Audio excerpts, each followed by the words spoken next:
Hi, very glad to see you on the channel. Before you start listening to the story, write in the comments whether you like the voice on the video. Returning home after a week-long business trip, I anticipated the familiar comfort of my own space and the warm embrace of my wife, Haley. Instead, I was met with subtle changes that unsettled me. The living room, usually a picture of organized chaos, was impeccably tidy. Haley's favorite throw, typically draped over the couch, was folded neatly in a corner. The scent of lavender from a candle I didn't recognize lingered in the air. "Haley?" I called out, setting my suitcase by the door. "In the kitchen," she replied, her voice carrying an unusual cheerfulness. I walked in to find her chopping vegetables, a pot simmering on the stove. She looked up, her smile bright, but not reaching her eyes. "You're cooking," I observed, trying to mask my surprise. Haley enjoyed cooking, but it was rare for her to prepare elaborate meals on weekdays. "I thought it'd be nice to have a special dinner since you've been away," she said, turning back to her task. I nodded, though a nagging feeling tugged at me. As we sat down to eat, I couldn't shake the sense that something was off. Haley chatted about her week, but her stories felt rehearsed, lacking the spontaneity I loved about her. Later that evening, as we settled into bed, I noticed Haley's phone buzzing incessantly on her nightstand. "Popular tonight," I joked. She glanced at the screen, her expression tightening for a fraction of a second before she flipped the phone over. "Just group chats," she said lightly. "Nothing important." I wanted to believe her, but doubt had already planted its seed. The following days were filled with more subtle changes. Haley's laughter seemed forced, her touch less frequent. She spent more time on her phone, often stepping out of the room to take calls. I told myself I was being paranoid, attributing her behavior to stress or fatigue. One evening, I returned home earlier than usual and found Haley in the backyard, deep in conversation with our neighbor, Tom. They stood close, their voices low. When they noticed me, both seemed startled. "Hey, didn't expect you back so soon," Haley said, her smile strained. "Finished work early," I replied, eyeing Tom, who shifted uncomfortably. "Just discussing the upcoming neighborhood watch meeting," Tom offered, avoiding my gaze. "Right?" I said slowly, suspicion gnawing at me. That night, as Haley slept beside me, I lay awake, replaying the day's events. Was there something between her and Tom? The thought made my chest tighten. I needed to know the truth, but didn't want to jump to conclusions. The next morning, I decided to keep a closer eye on Haley's interactions, especially with Tom. I paid attention to their body language, the frequency of their conversations. Every smile they shared felt like a dagger to my heart. One afternoon, I overheard Haley on the phone, her tone hushed and urgent. "I miss our old secret," she said, her voice tinged with longing. My blood ran cold. Was she talking to Tom? What secret were they reminiscing about? Determined to uncover the truth, I set up a voice-activated recorder in the living room, hoping to catch any incriminating conversations. Days passed, and while Haley continued her secretive behavior, there was no concrete evidence linking her to Tom or anyone else. Frustration and paranoia consumed me. I confronted Haley one evening, unable to bear the uncertainty any longer. "Is there something going on between you and Tom?" I demanded. Her eyes widened in shock. "What? No. How could you think that? I see the way you two interact," I said, my voice rising. "The secretive conversations, the looks. Tom and I are just friends," she insisted, tears welling up. "I can't believe you don't trust me." Her reaction made me question my suspicions. Had I misinterpreted their interactions? Was my jealousy creating problems where there were none? "I'm sorry," I muttered, feeling a mix of relief and guilt. I don't want to lose you." Haley hugged me tightly. "You want," she whispered. "I promise." Despite her reassurance, the seed of doubt remained, its roots digging deeper into my psyche. Chapter 2. An unexpected find a week later. While searching for a missing sock in a laundry room, I stumbled upon a small, elegantly wrapped box tucked behind a pile of clean clothes. Curiosity piqued, I picked it up and noticed a tag that read, "For you."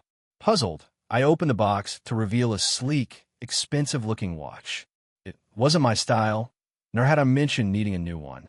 My mind raced with possibilities. Was this intended for me or someone else? I decided to confront Haley, but wanted to observe her behavior first. That evening, I casually mentioned needing a new watch, watching her reaction closely. "Oh, I thought you liked the one you have," she said, not meeting my eyes. "It's getting old," I replied, studying her. "Maybe I'll buy a new one this weekend." She nodded, her expression unreadable. My suspicion grew. If the watch wasn't for me, then who was it for? Determined to uncover the truth, I devised a plan. I carefully removed the watch from the box and replaced it with a cheap, gaudy one I had bought years ago as a joke. I rewrapped the box meticulously, ensuring it looked untouched, and placed it back where I found it. Days passed, and Haley showed no sign of noticing the switch. I observed her closely, noting any unusual behavior. She seemed more anxious, often checking her phone and stepping out to take calls. One afternoon, I overheard her talking on the phone in hushed tones. "I have it ready," she said. "Can't wait to see your reaction." My heart pounded. Was she referring to the watch? Who was she planning to give it to? The following day, I returned home early and found Haley in the laundry room, holding the wrapped box. She looked up, startled. "You're home early," she said, hiding the box behind her back. "Yeah, finished work sooner than expected," I replied, eyeing the box. "What's that?" "Just a gift for a friend," she said quickly. "Nothing important." "For Tom?" I asked, unable to hide my bitterness. "No, not for Tom," she snapped, her eyes flashing with annoyance. "Why are you so obsessed with him?" "Because I see the way you two interact," I retorted. "And now you're hiding gifts?" "You're being ridiculous," she said, pushing past me. "I don't have to explain myself to you." Frustration and anger boiled within me. I needed to know the truth, but Haley's evasiveness only deepened my suspicion. Chapter 3. False suspicions. Determined to uncover the truth, I decided to follow Haley one afternoon when she said she was meeting a friend for coffee. I trailed her car at a safe distance, my heart pounding with anticipation. To my surprise, she parked outside a small boutique and entered with a woman I didn't recognize. They chatted animatedly, laughing. The next few days unfolded with a strange rhythm. Carla mostly stayed in bed, soft-spoken and groggy from medication, while Rick made himself busy around the house, always fixing, always offering, always there. Haley, on the other hand, was a masterclass in performance. She smiled a little too easily, laughed at the right moments, and kept her phone out of sight like it was part of her body now. I let her think I wasn't paying attention. It was Thursday afternoon when I stumbled across something I wasn't meant to see. I had gone into our bedroom looking for one of my old notebooks. I'd left it in the back of the closet, where I used to stash odds and ends from old projects. While digging through a storage bin, I found a small, flat black box, wrapped in matte silver paper. There was no tag, no card, but the shape and size were unmistakable, a watch box. At first, I thought it might have been a gift for me, some late surprise, but something about it felt wrong. Haley had already given me a new set of tools for my birthday the month before. She hated watches, said they were outdated, relics. I peeled the tape slowly, careful not to rip the paper. Inside was a sleek, custom-designed men's watch with a leather strap and engraved back. To L, still ours always. Ush. I stared at the inscription for a full minute. My heart thudded like a drum inside my chest. Ed? That wasn't me. It wasn't my initial. And Haley had signed it with an H, not a nickname, not a joke. It was deliberate. I repackaged it neatly, hands trembling, and walked out of the room with it. I set it down on my workbench in the garage. I stood there staring at it for a long time, rage curling tight in my gut. I knew what I wanted to do next.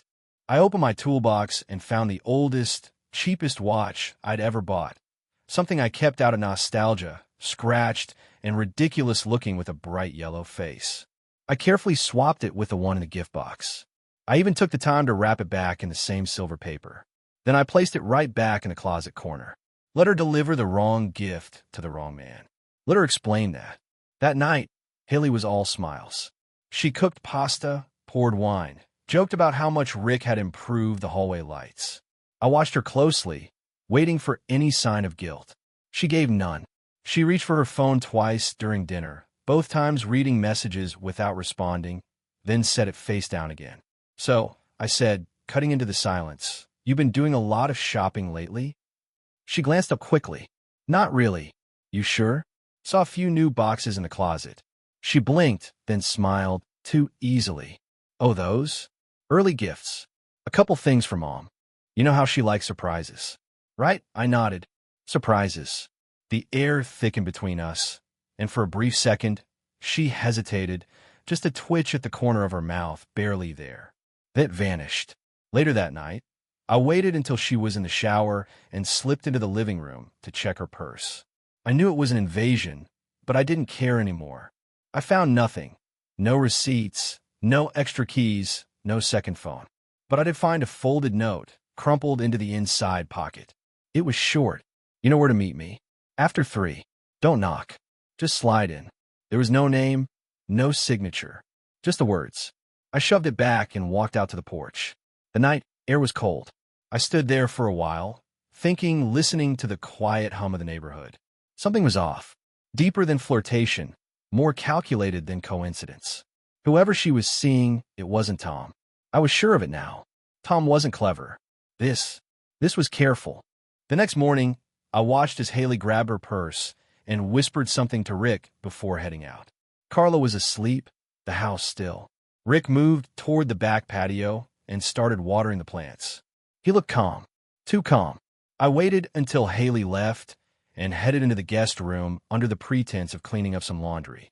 Carla stirred, murmuring in her sleep, but didn't wake. On the dresser was a tube of hand cream, and next to it, a small velvet pouch with a broken necklace spilling out. But nothing else unusual. Then I heard Rick on the phone, speaking low through the kitchen door. "She'll give it to him soon. I'm just making sure she doesn't mess it up." There was a pause, and then no. "He doesn't suspect a thing." I stepped back, heart hammering, unsure if he was talking about me or something else entirely. I didn't confront him. I couldn't, not yet. I needed more. But my blood boiled now. Someone was being played, and I had a sinking feeling it wasn't just me. I was going to find out who the gift was really for. And when I did, I'd make sure they remembered it. The rain started that morning, light and steady, a curtain of mist against the windows that made everything feel quieter than it should have. Haley was humming to herself in the kitchen, moving with a rhythm that didn't quite match the usual energy she had. It was forced like background music she hoped would distract me from the shift in her eyes or the stiffness in her smile. I decided to stay home from work that day, told her I wasn't feeling great, needed rest, but in truth, I wanted to watch. I wanted to observe without the veil of routine. By midday, she told me she was heading out to run errands. "Groceries, mostly," she said. "Mom's been craving that spinach dip from Trader Joe's." I nodded, acting casual, waiting until I heard the door close and the car pull out of the driveway. The moment I was alone, I moved. The bedroom was neat, too neat. I started in the closet, digging through shelves and shoeboxes, expecting nothing. Then, tucked behind a folded wool blanket we never used, I found it, an elegant black box wrapped in silver paper with a crisp, cream ribbon. "Notad, no markings." My pulse quickened as I peeled it open. Inside was a wristwatch. Expensive, polished, sleek black leather band. The kind of timepiece you don't just buy on a whim. I lifted it carefully, turning it over in my hands. On the back, etched in clean script, was a message that made my skin crawl. "To L, still ours, always. Ash." I stared at it, numb. My name doesn't start with L. No one in our circle had that initial. And Haley signed it deliberately with an H. No pet name, no cover. Just a cold, quiet signature. The room seemed smaller, the air heavier. I thought about confronting her immediately, storming into the kitchen and shoving the box onto the table. But I stopped myself. No, if she was lying to me, then she was lying to someone else too. And I wanted to see her trip over those lies. I put the watch back, then went into the garage and pulled out a cheap plastic watch from an old camping box. A piece of junk with a cracked face and a faded cartoon logo on the back. I wrapped it in the same paper, resealed the ribbon, and returned it to the closet, exactly where it had been. By the time Haley came home, I was at the dining table pretending to work on bills. She dropped the grocery bags on the counter with a smile. "Feeling better?" she asked, breezing past me to the fridge. Much, I replied without looking up. You were gone a while. Trader Joe's was packed, she said too fast, and I stopped by the pharmacy. Did you pick up anything fun while you were out? I asked, just to see if she'd take the bait. Nope, just the usual. She poured herself a glass of water, eyes avoiding mine. That night, I waited until she was in the shower, then checked her purse. Nothing incriminating, just receipts, gum, lip balm. But in a side pocket, barely noticeable, I found a tiny folded note, soft with wear. My fingers tingled as I opened it. You know where. After 3. No knocking. Just walk in. I stood there, staring at it, heart pounding louder than the water running behind the bathroom door. No names. No date. But it wasn't for me. I'd never gotten notes like that. Not from her. The next morning, I mentioned it casually. Do you know someone whose name starts with L? I asked over coffee. She blinked almost too quickly. Ed? Lisa from yoga. Not a guy. I pressed. No, she said, frowning. Why? Just saw a package the other day. Thought it might be for someone. Her smile returned, but her fingers tightened on her mug. Probably for Mom, she said. I've been helping her with gifts. You know how picky she is. I let it drop, but inside, something hard began to settle. That was the moment I realized she wasn't just hiding something. She was good at it. Practiced. She'd had time. Around lunch, Rick walked in from the garage with a screwdriver in hand and grease on his shirt. Laundry door was squeaky. Fixed it, he said, clapping dust off his hands. You're welcome. I thanked him and moved to walk past, but something caught my attention. On the back of his wrist was a faint tan line, thin, square, exactly the size of a watch. I smiled at him. You always wear one? Watch, he said. Yeah, habit. Don't see it on you. He shrugged, took it off, broke a strap. I kept smiling, but my stomach turned. I knew now. I didn't know all the pieces, but I knew what direction the truth was heading. The initials didn't match, but the behavior did. And the lies? They were starting to fray at the edges. Something was going on, and I was going to be ready when the house of cards finally collapsed. By Saturday, the house had grown quieter, but the silence wasn't comforting. It was loaded. Every interaction felt rehearsed. Haley was overly sweet, Rick unnaturally helpful. Even Carla, resting most of the day, seemed to sense the tension but didn't have the energy to ask. I kept my movements calm, my tone steady, but inside my thoughts spun. The note, the gift, Rick's tan line, it had to mean something. But the connections were still just loose threads. That afternoon, I stepped outside and spotted Haley talking in hushed tones to someone by the fence, Tom. Our neighbor. He had always been a little too familiar for my taste, always finding reasons to come over, ask for tools, ask for Haley. She used to brush it off, say he was harmless. But today, the way she leaned toward him, the way she laughed at something he said before tucking her hair behind her ear, it was different. I backed away from the window, heart thudding. Maybe I'd been wrong about Rick. Maybe the initials didn't match because I was looking in the wrong direction. Could it have been Tom all along? That stupid watch box. Could it have been his? I needed to know more. After Haley came inside, I made up an excuse to go over and talk to Tom. Something about a hedge trimmer he borrowed 2 months ago. He answered the door like he'd been expecting someone else. He was shirtless, sweating, music still blaring in the background. Mike, he said, raising an eyebrow. What's up? Just checking in on that trimmer, I said. Thought I might need it this weekend. Oh yeah, I think I left it in the shed. You want to grab it? I nodded and followed him around the side of the house, eyes scanning his porch, the open beer bottle, the misplaced gardening gloves. He walked ahead of me, whistling, and I tried to read anything in his body language. Was this the guy? Was he that careless? That smug? Inside the shed, he handed me the trimmer and asked, Everything good with Haley? She seems tense lately. I blinked. Why do you say that? He shrugged. She just seems stressed. We talked the other day, and she looked like she hadn't slept much. Anyway, none of my business. He lifted both hands. Just saying it. I left with the trimmer, even more unsettled. Either he was covering for something, or I was going crazy. Back home, I checked Haley's text while she was showering. Just the previews on her lock screen. One from T popped up. Still can't stop thinking about it. That was it. That was all I needed. I waited in the hallway, and when she stepped out wrapped in a towel, I didn't wait. "Who's T?" I asked. She froze. "What?" "The message. Just now. From T." Still can't stop thinking about it. Her face twitched barely. "Tara," she said quickly. "From yoga. Since when does she send you cryptic love notes?" Haley scoffed, stepping past me. "It's a joke. We were talking about food. I sent her a recipe." I grabbed her arm, not hard but firm. "Don't lie to me." "I'm not," she snapped, pulling away. "God, Mike, are you seriously spying on my texts now? I'm trying to figure out what's going on in my own house." "Nothing's going on," she shouted, and for a second, I saw something crack behind her eyes. Fear? Guilt? Anger? She stormed into the bedroom and slammed the door. I stood there, pulse racing, unsure whether to follow or let it go. That night, we didn't speak. I slept on the couch. Or rather, I lay awake staring at the ceiling while the fridge hummed and the shadows shifted. I'd gone all in on Tom. I let my mind spiral, and now I wasn't sure if I was seeing signs or creating them.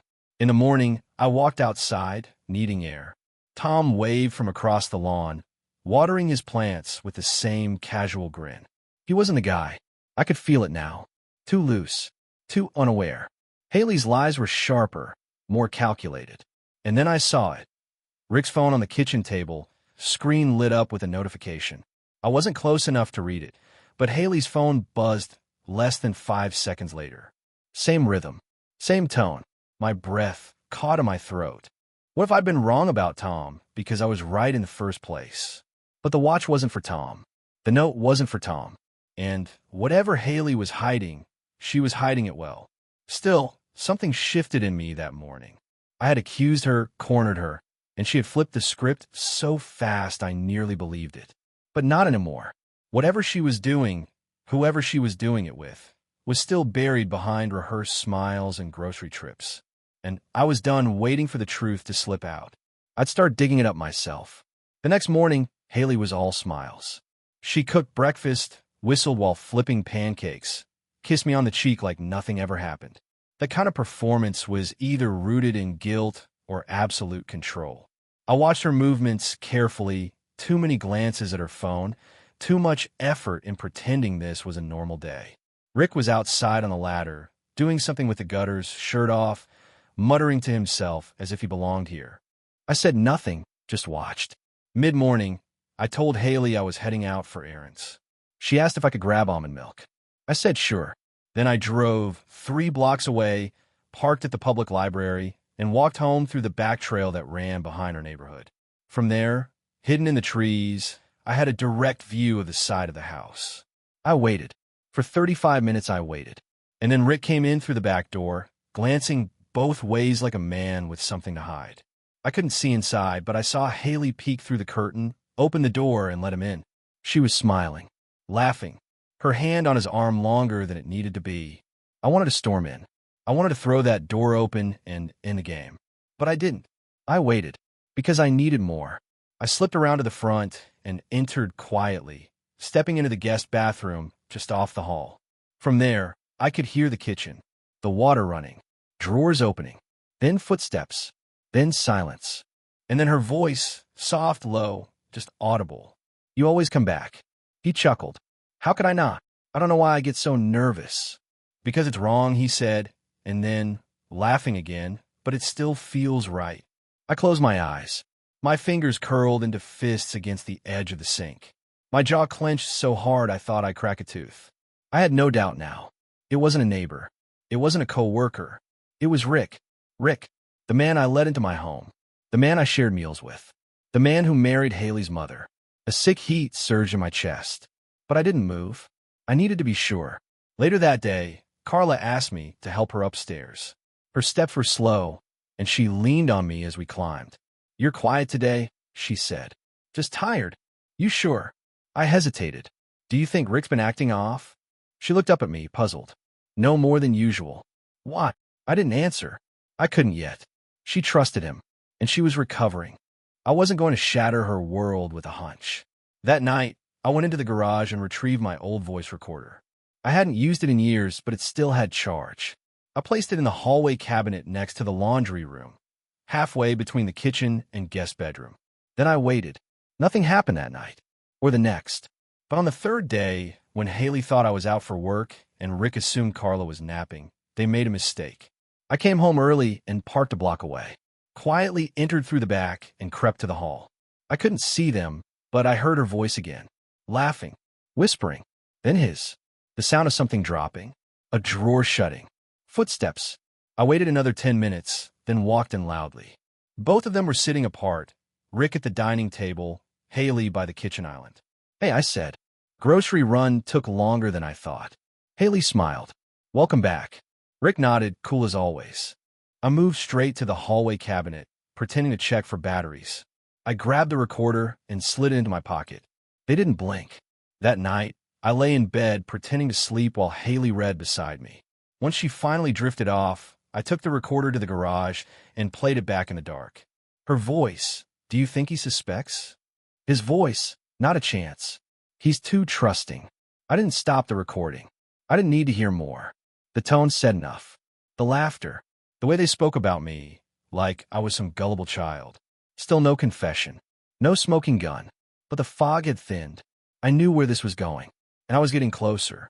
I didn't sleep the night after hearing the recording. I lay awake staring at the ceiling fan, its blades slicing through the quiet like the slow ticking of a countdown. I couldn't stop. Haley slept soundly beside me, unaware that the walls of her carefully constructed lies were starting to rot from the inside. I didn't confront her. Not yet. Anger, at that moment, felt like a blunt instrument, useless when what I needed was a scalpel. I wanted precision. I wanted proof no one could twist. The next morning, I watched Haley's movements like a hawk. She was light on her feet, unusually cheerful, humming some old pop tune while pouring orange juice. I played along, smiled when she smiled, nodded when she said she had errands to run. Rick was outside again, this time trimming the hedges that didn't need trimming. He waved when I passed. I waved back, every muscle in my face working against the knot forming in my chest. After they both left, I went into our shared office and started rifling through drawers. I didn't expect to find anything. Haley wasn't careless, but I was wrong. Behind a stack of old tax folders was an envelope with no label. Inside were 2 printed receipts. One was for a boutique hotel in town, dated 2 weeks prior. The other, more recent, was for a watch repair shop. The receipt matched the brand I'd found hidden in the closet days earlier. But the watch wasn't broken, at least not when I saw it, which meant something had happened to it. Something she hadn't told me about. The name on the hotel booking was under a pseudonym, but the phone number matched Haley's. My heart pounded. Why would she book a hotel 15 minutes from home? Why the alias? I copied the details and returned everything as it was. Then I called the hotel, using a voice just calm enough to not raise suspicion. Hi, I'm calling to check if my wife left a pair of earrings in one of your rooms last week, I said. What's the name on the reservation? The clerk asked. I gave the fake name. Let me pull that up. Yes, that stay ended 4 days ago. Bingo. Thanks, I said. No need to check further. Click. I sat back in the chair, chest tight. There was no mistaking it now. Haley had planned a night away, and she hadn't spent it alone. I wanted to scream, throw things, but instead, I stared at the wall for what felt like hours. I saw every moment with new eyes. Rick's helpfulness, Haley's distance, Carla's obliviousness. They were living right under the same roof, while sneaking around like a pair of teenagers. And I was the fool washing dishes while the world cracked behind me. That night, I told Haley I needed a break from work, that I'd be home more, that I wanted to reconnect. She smiled, touched my arm. That's sweet, she said. I think that's a great idea. I watched her closely, waiting for her voice to falter. It didn't. The next few days were uneventful, on the surface. I fixed a leaky sink, joined Haley for lunch, took Carla to her doctor's appointment, all while waiting for the right moment. Because I didn't just want to catch them. I wanted to burn their lies down to ash. I moved the recorder to the laundry room, hidden behind a stack of folded towels. That space was too frequently visited, too perfect. And sure enough, on Thursday, when Haley thought I was at the hardware store and Rick assumed I was gone until dinner, the red light blinked. I came back and retrieved the device before either of them knew I was home. That night, once everyone was asleep, I listened. Her voice came through first. Carla's sleeping. Mike's out. Then Rick. You sure he's not catching on? I'm sure. He trusts me too much. Silence. Then soft laughter. Then the unmistakable sound of fabric shifting and a soft thump. Someone leaning, maybe sitting on the washer. I didn't need to hear more, but I kept listening. Do you ever feel bad? She asked. Rick snorted. Only when you're not around. I still think about that first time. Back then, shoo, don't ruin it with nostalgia. The breath in my lungs turned cold. That line, back then, told me this wasn't new. This wasn't impulsive. This was a revival of something long buried, which meant it was deliberate, which meant every word she'd said to me in the past week was rehearsed. I set the recorder down, not trusting my hands to stay steady. I now had motive, timeline, and pattern. What I didn't have, yet, was a face-to-face catch. I wanted to see them. I wanted to walk in and look them both in the eye and watch the facade collapse. So I planned. I told Haley I'd be out of town overnight for a client meeting. I made a show of packing, of grabbing my laptop, of locking the front door and driving off. But I didn't go far. I circled the block, parked 2 streets over, and walked back through the woods behind the house. I waited beneath the cover of dusk, and then I saw it. The light flicker on in the laundry room, a shadow moving behind the curtain. It was time. The silence that followed that dinner wasn't peace, it was pressure. The kind of pressure that builds before a storm, when you can feel it in your chest before the thunder starts. Rick didn't show his face the next morning. Carla barely spoke, hovering around the house like a ghost, trying to process that her marriage had been a joke and her daughter was the punchline. Haley tried to act like nothing had happened, until she realized I wasn't giving her the usual reaction. I wasn't yelling. I wasn't crying. I wasn't even arguing. And that's when she got scared. Because indifference from someone who used to care is a louder verdict than any outburst. I spent the day locking things down, digitally and literally. I removed Haley from our shared accounts, closed credit cards, changed passwords. I cleared her access from our alarm system and checked the deed. The house was in my name. I kept it that way after my dad passed and left it to me. I always thought about adding her, but something held me back. Maybe now I understood why. That evening, I sent a message to a lawyer friend from college. The documents were already drafted and waiting. All I needed was to sign and file them. But revenge wasn't just about paperwork. It needed a statement, a moment that would leave a scar. Not because I wanted her to hurt the way I did, but because I needed her to remember exactly what she destroyed. So I started planning the farewell party. I told Haley I needed space, that I'd be staying with a friend for a night or two. She didn't argue. Probably thought it was her chance to manipulate the narrative with Carla or smooth things over with Rick. Good. Let her think that. Meanwhile, I reached out to a few mutual friends, people who always thought we were couple goals. I told them I was planning a surprise appreciation dinner for family and friends before the holidays and wanted them all there. It wasn't a lie. I appreciated clarity. I appreciated truth. And this dinner would serve that. Saturday came fast. The house was clean, the food catered, and the living room arranged just right. I moved the television to face the dining area and placed my phone next to the Bluetooth speaker. On the table was an envelope for Rick, another for Carla, and in front of Haley's seat, a box. Just before guests arrived, I stood in front of the mirror and looked myself in the eye. No anger now, just precision and readiness. Friends trickled in, smiling, complimenting Haley on the setup she hadn't lifted a finger for. Carla tried to play hostess too, but her smile cracked at the corners. Rick didn't come downstairs. Good. I hadn't counted on his cowardice, but made things easier. Once everyone was seated and full, I stood. I know this is a bit of a surprise, I said, raising my glass. But I just wanted to take a moment to thank everyone who's been a part of our lives. This year has been revealing. Haley smiled uneasily. She could feel the temperature drop. So, I wanted to share a little something to mark the moment. I clicked play on my phone. The audio started quietly, just background noise, and then Haley's voice filled the room. You're still better than Mom ever knew. A gasp from Carla. Rick's voice followed. Let's not get sentimental. Just lock the door. Murmurs erupted. Haley's eyes went wide. Mike, stop it. I kept my eyes on her. More audio. More betrayal. Then I stopped the playback. People stared at Haley like she was something foreign. I pointed to the box in front of her. Open it. She hesitated, then did. Inside was a framed screenshot, a still from the hidden camera I'd placed just the day before. The image of her and Rick in the laundry room, his hand on her back, her head tilted toward him. Gasps turned to silence. I placed the divorce papers in front of her. You've got until Monday to sign. If not, I go public. Everything we built is gone.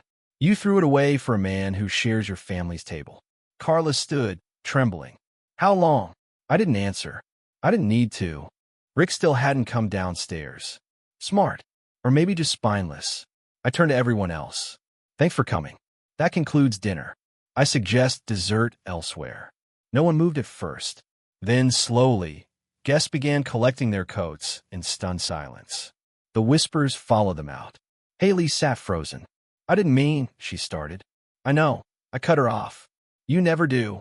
I walked upstairs, packed a bag, and left. Thank you for listening to the end. I hope you enjoyed it very much. Don't forget to give a like and tell us in the comments what you would do in such a situation.